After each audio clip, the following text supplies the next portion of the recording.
Alright, so welcome everybody to what's going to be pretty much the hardest reboot I can even imagine when it comes to the podcast. I have been doing a podcast for roughly about, I want to say, since 2013. Since I think January of 2013. Maybe even the first episode was like December of 2012. And for the last year or so, I've kind of just taken time off.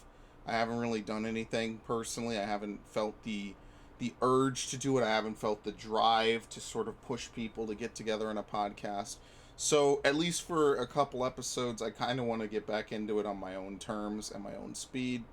And I want to just kind of talk about some gaming topics as usual. Sort of like I said, a hard relaunch.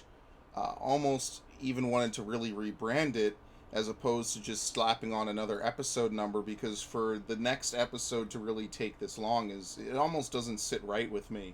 But in the general theme of me not doing stuff on my channel when I should, as often as I should, the longer I take to do something and to get back into the groove of things, the worse off it feels. So therefore, I delay it even longer because I feel like it's just not worth it. It's kind of a cycle, and I hope everyone is at least doing decently during the grand pandemic of 2012. I will not be mentioning it specifically in this video because of the way that YouTube is treating it. It is a masterminded clusterfuck that I'm just not going to get into. So, in general, I hope everyone's doing okay whenever you listen to this, regardless of what's going on. So, to start off episode 116 of Beyond Spray and Pray 1000, the first thing to talk about, and by the way, for the record, it is April 27th, 2020. It is already a new decade. I have officially not done an episode since last decade. To start off this episode, basically, there's not much going on in the world of gaming currently. But there's one thing in particular that I'm glad that I waited to do this podcast, that I would have done it otherwise, maybe like a day or two ago. But once again, I sort of delayed it in my own head, which caused me to actually not do it. And that is concerning The Last of Us 2. Now, if you're familiar with what's going on, which is obvious because, by this point, this podcast will probably not even come out till the 28th. I might just upload it right after this just to have a video out. But, essentially, a few weeks ago, Troy Baker, who voice acts one of the main characters of The Last of Us, urged players to be open-minded, I put in quotations. And obviously, by now you must know The Last of Us 2 has been leaked. Now, I'm not going to go into story specifics. If you're a fan of this series and a fan of this game, you are going to have hell to dodge spoilers for this game, because it is essentially another Last Jedi, another Rise of Skywalker, another Mass Effect 3. What other games kind of had this sort of thing? I mean, there's movies obviously, but I'm not sure what games have done it in recent memory. Like Andromeda was one of them. I want to say like Fallout 76 was another one that had a lot of, but that was more towards the gameplay than the story. Last of Us is a story-driven franchise. Both of the games are story-heavy, and people, at least from what I've seen on Twitter and from what I've seen in general on some YouTube videos, are not very thrilled with some of the decisions and plot choices they made in this story. Now, to give complete context for this, obviously it's going to be hard for me to give context and not put it like on the screen. But that's kind of the point. I want to talk about it, and I can actually talk about it spoiler free, and I don't want to spoil anyone who might actually want to watch or play it. I'm not playing it, so you're not going to be watching me.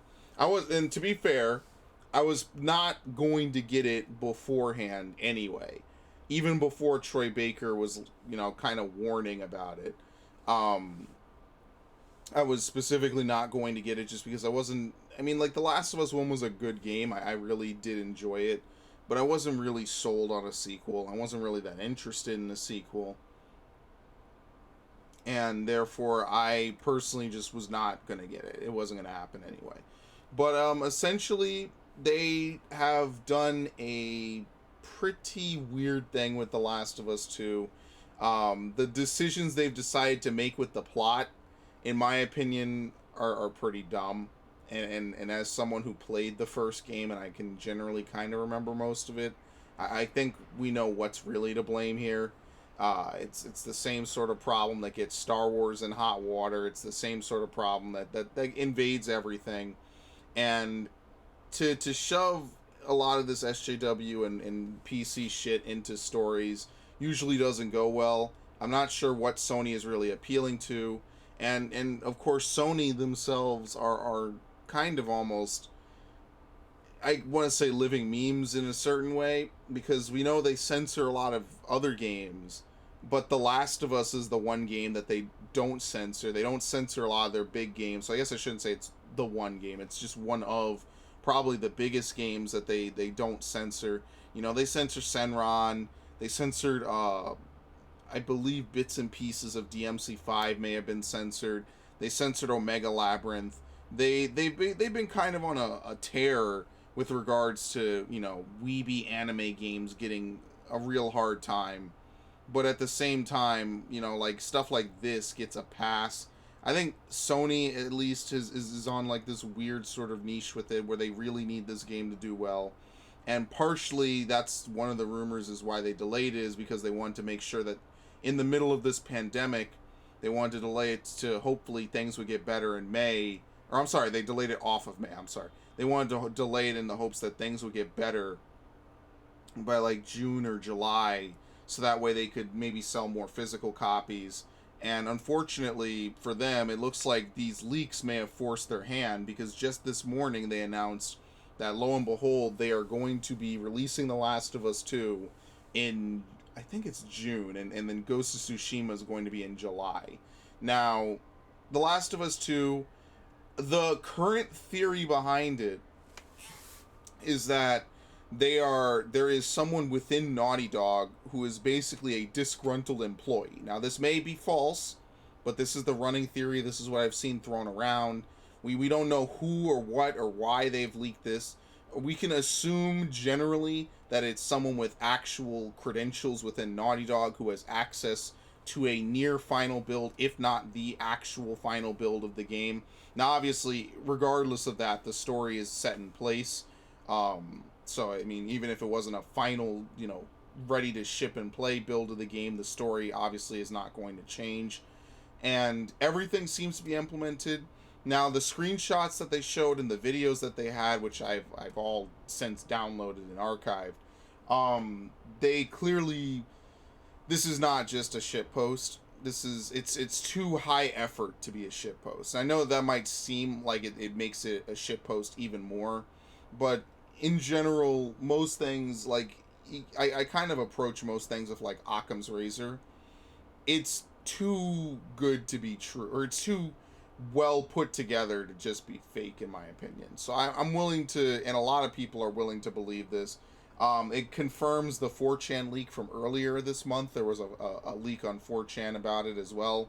And this actually being like real data and real gameplay and real scenes from the game would imply that that is all correct. It doesn't actually imply it, it would flat out confirm it.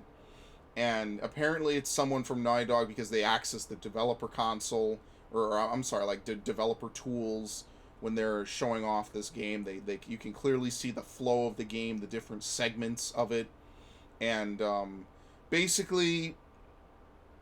Now, I guess I should probably lead off with this next. Do I think this is going to somehow sink the game as a whole? Probably not.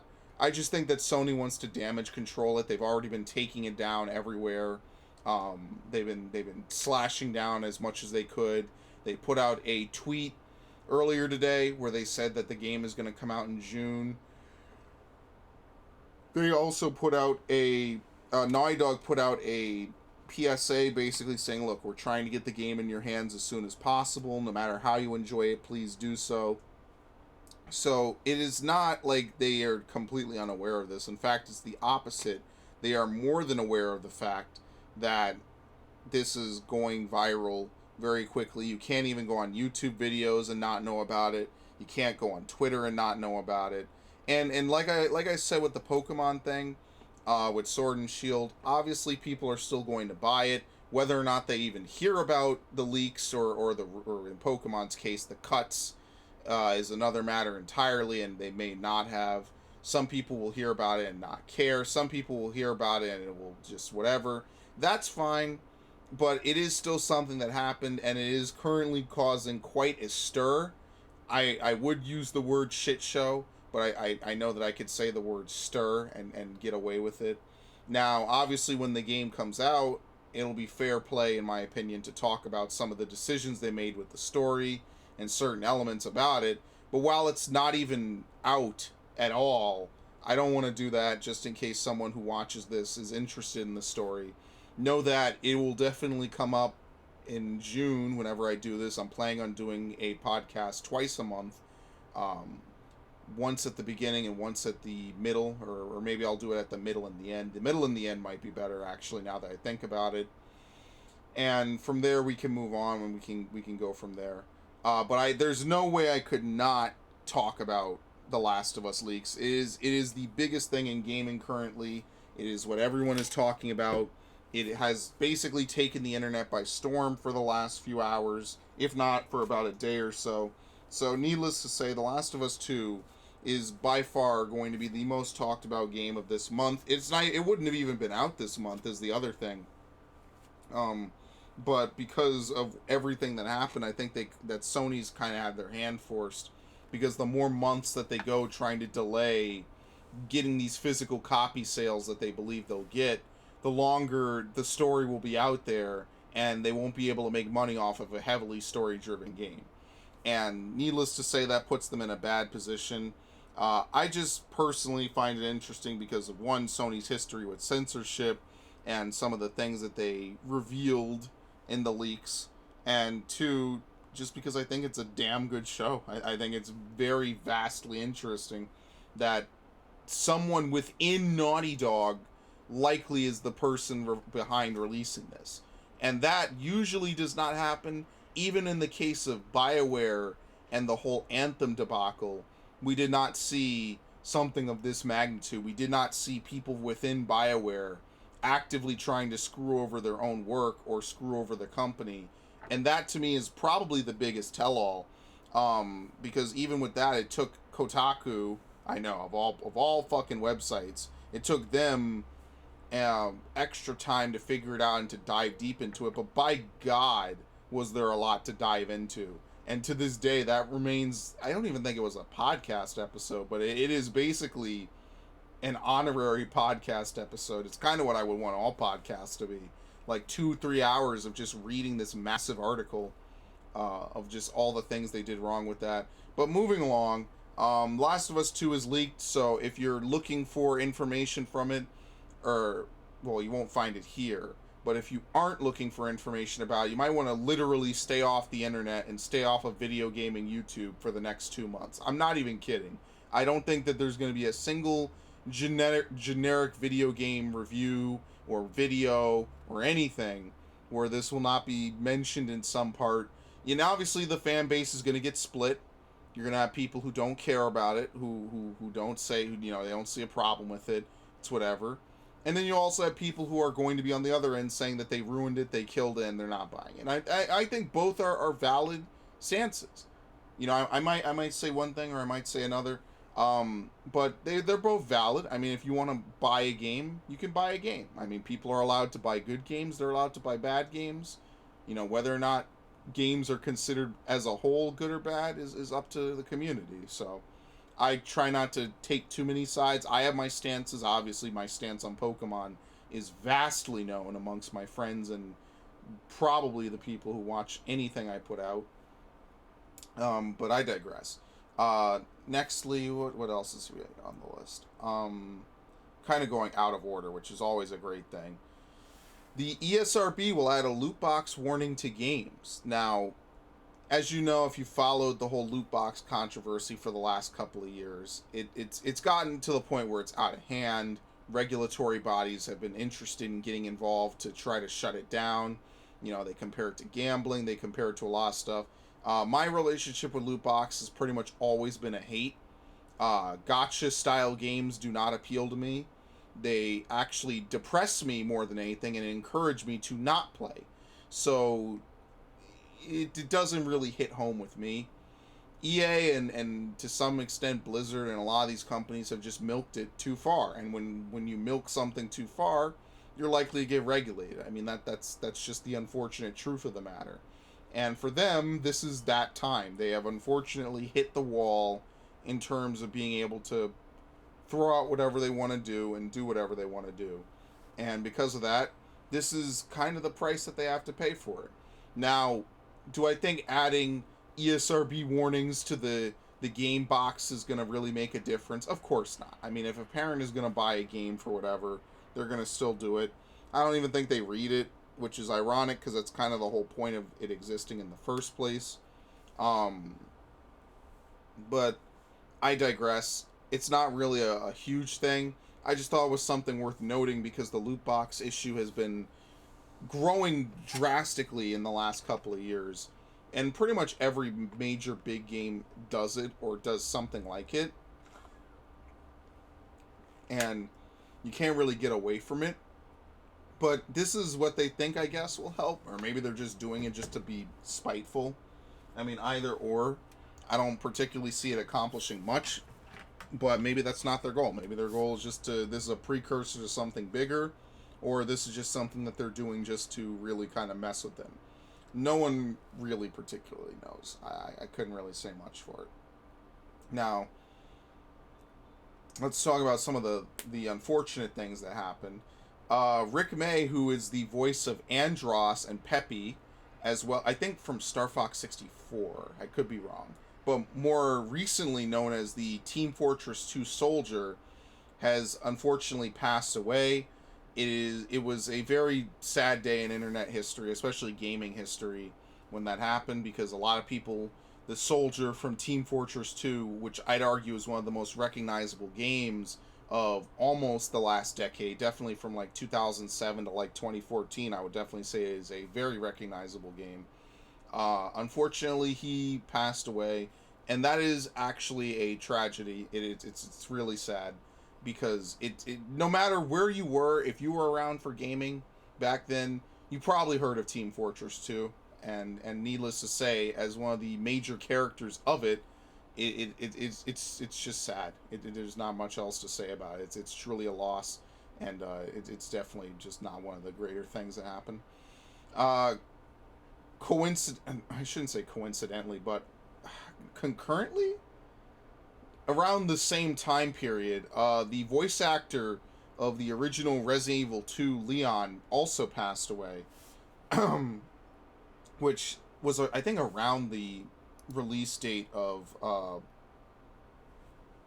Resident Evil 3 Remake.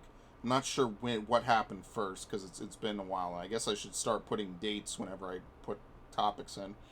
Paul Haddad? Maybe I might be saying his name wrong. He passed away. I think that was his most famous role, was the original Resident Evil 2 Leon. That's also very unfortunate. Especially when you have such, again, two classic games, to lose voice actors like that is really rough. And, well, I guess while we're on the topic of Resident Evil, Resident Evil 4 has been confirmed as the next Capcom remake after Resident Evil 3. Now, to clarify, Resident Evil 3 came out this year in 2020. The tentative plan is that Capcom will try to release Resident Evil 8 in 2021, and Resident Evil 4's remake will be released in 2022. Now, my thought process was that they would remake Resident Evil Code Veronica X and sort of conclude the late 1990s, early 2000s Resident Evil game remake series, which would have been pretty cool because Resident Evil Code Veronica is pretty much the only one that has not been truly remastered. They ported it to the 360 and the PS3, but they didn't really I think it's on the PS3. I might be wrong, but they didn't really remaster it. It was kind of enhanced, I think, just for HD, which I guess you could argue is a remaster.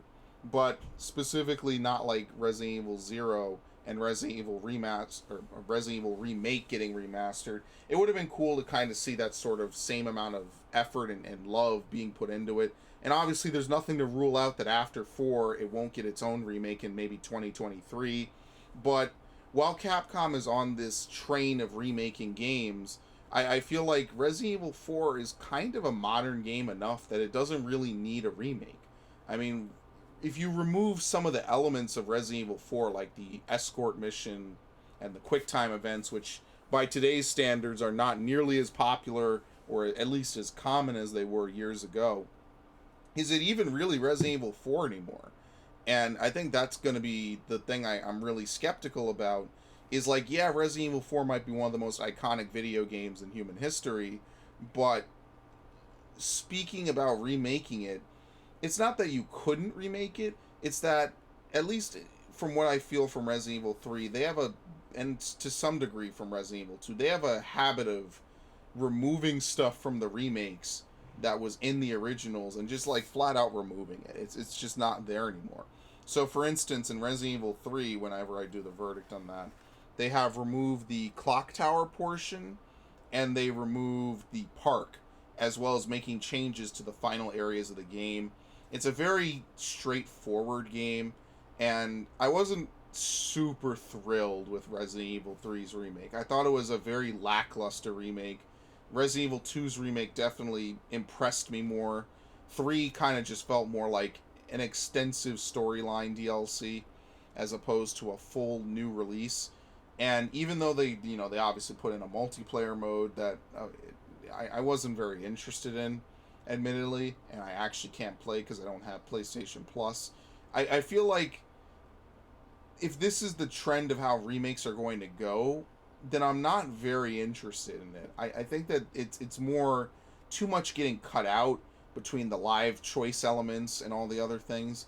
It doesn't carry as much weight. And Resident Evil 4, despite some of the flaws and shortcomings that it may have, each encounter, each environment is specifically designed for a certain style of play. It keeps the game feeling very refreshing, very interesting. And it's a game I played multiple times when I was much younger. And I'm not really sure if they were to remake it, like how vastly different it would be. And I'm worried that they might lose some of the elements that make it truly Resident Evil 4. Now, obviously, some things will be nice. Some things like the ability to strafe, even if it's not super fast, would be pretty helpful, needless to say. I mean, they obviously have good-looking graphics. I think the lighting in the remakes has been absolutely outstanding. The RE engine has been a monstrous success. However, I think that part of it is also because Resident Evil 4 specifically, is a very fine-tuned game. Shinji Mikami put a lot of work into it. There were multiple elements and multiple renditions of it before it reached its final form. And it's pretty much what I'd argue as close to perfection as we'd get from a game from that era. And to remake it is going to be a challenge, partially because they have a choice of adding new stuff and removing old stuff. And like I said before, Resident Evil 3 chose to remove a lot of what made it unique. And without it, it just kind of feels like a very cookie cutter, straightforward game that is not nearly as interesting to replay. Whereas Resident Evil 2 at least is worth maybe 4 playthroughs to get the A and B sides of both characters. Resident Evil 3's remake is basically the same no matter what. There's no real choice elements. They remove bosses like the Gravedigger and other things. It just doesn't sit right with me. The PS5 controller has been revealed. It led to a slew of memes. I've seen it be put on like Majin Buu's pants or as the front part of a stormtrooper helmet. So basically they're going with more of the usual. It is very different compared to the DualShock 4. So unfortunately we're getting the usual goodbye to the old stuff. It's going to be called the DualSense. It's going to be wireless. In fact, let me actually pull up hold on a second. Where's the thing? Here it is. Um, it's going to have the usual amount of extra stuff. They wanted to change it up, obviously, and it is a different style of controller for a different console. So they're going with DualSense, which I think is it looks nice. I think that some aspects of it look pretty good. You could definitely tell it's a derivative of the PS4 controller more so than the other ones. It's crazy to see how much stuff constantly gets revised as some asshole honks nonstop. Jeez, man. But it's crazy to see how much stuff gets revised and changed for different things on games. And the PlayStation controller is just this monstrous change of people moving stuff forward and making innovations and adapting it. And it's come a long way. I think it'll be pretty interesting. My only complaint that I really have so far about it is that the face buttons on the right, the circle, triangle, X, and square buttons, are not colored. I think that that's a staple of the PlayStation that should never go away.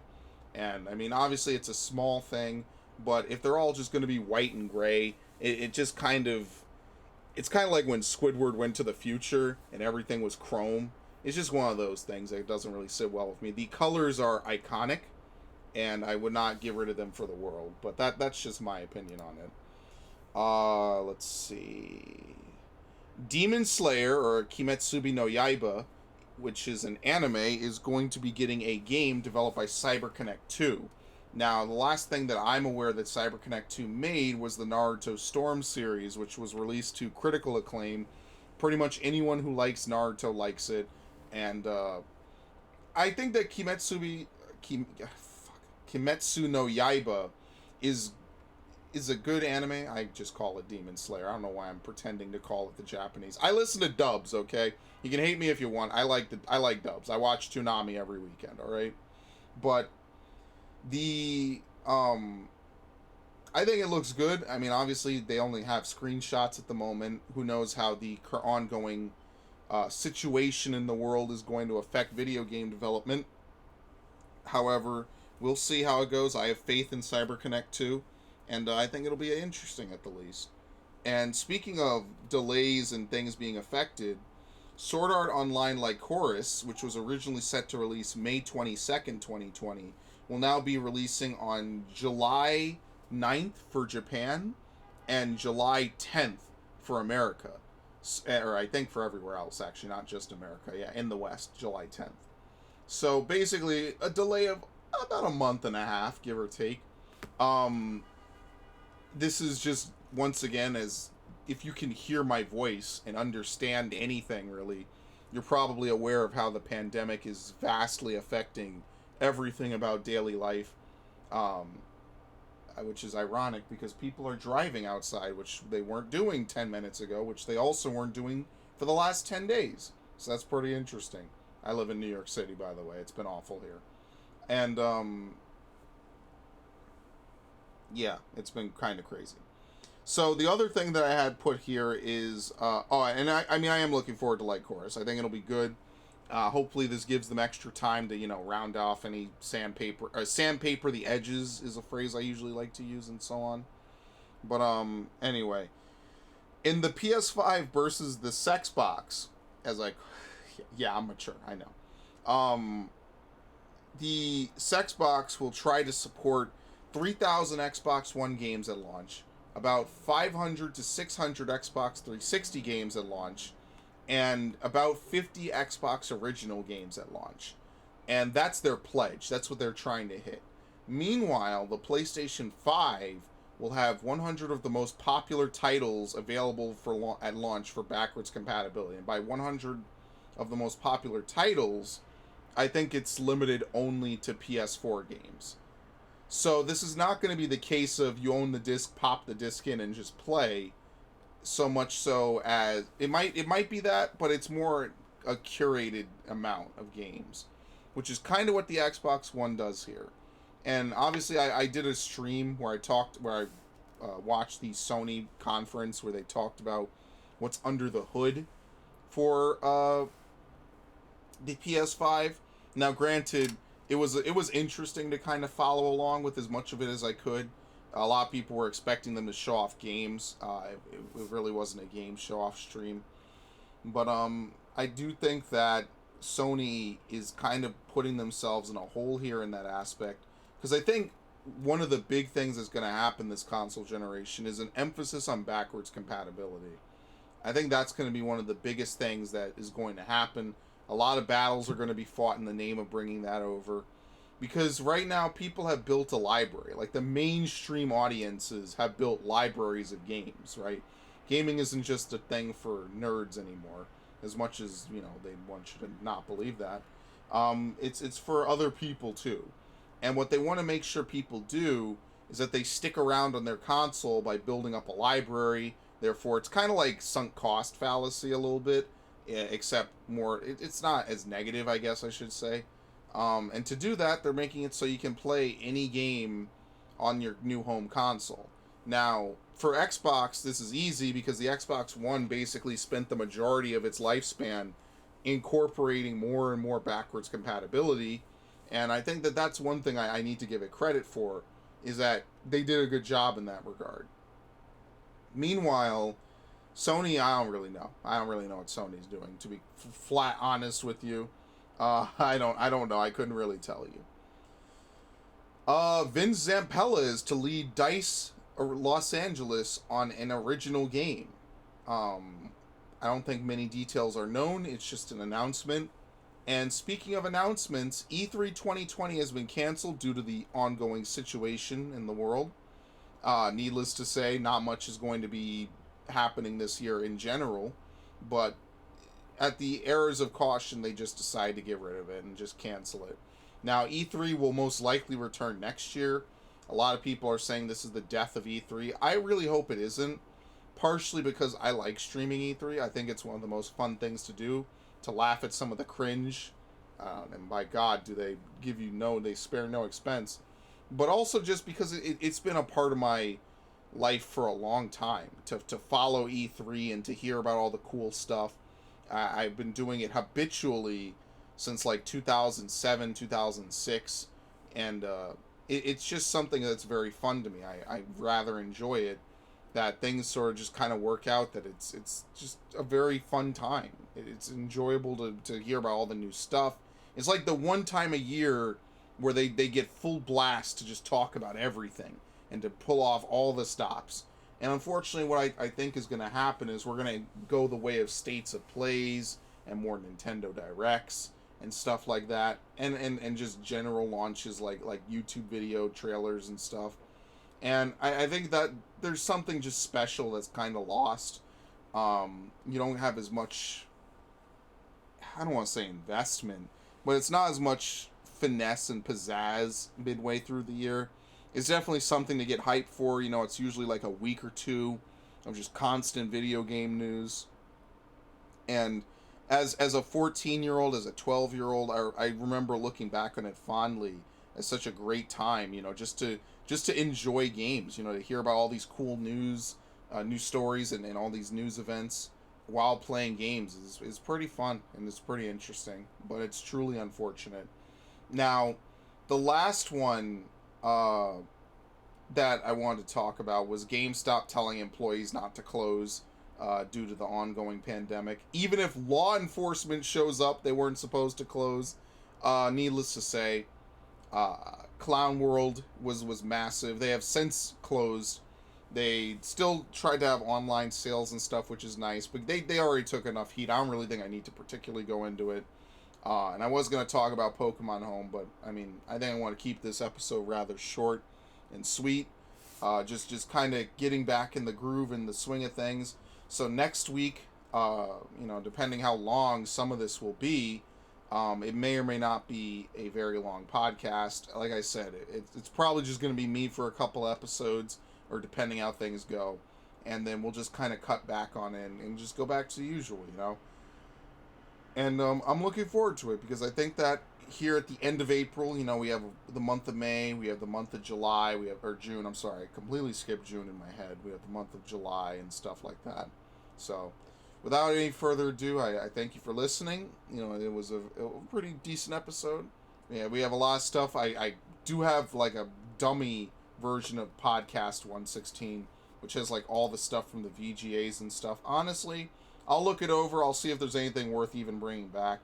And if not, we can just move on to episode 117. So I appreciate it, and take it easy, people.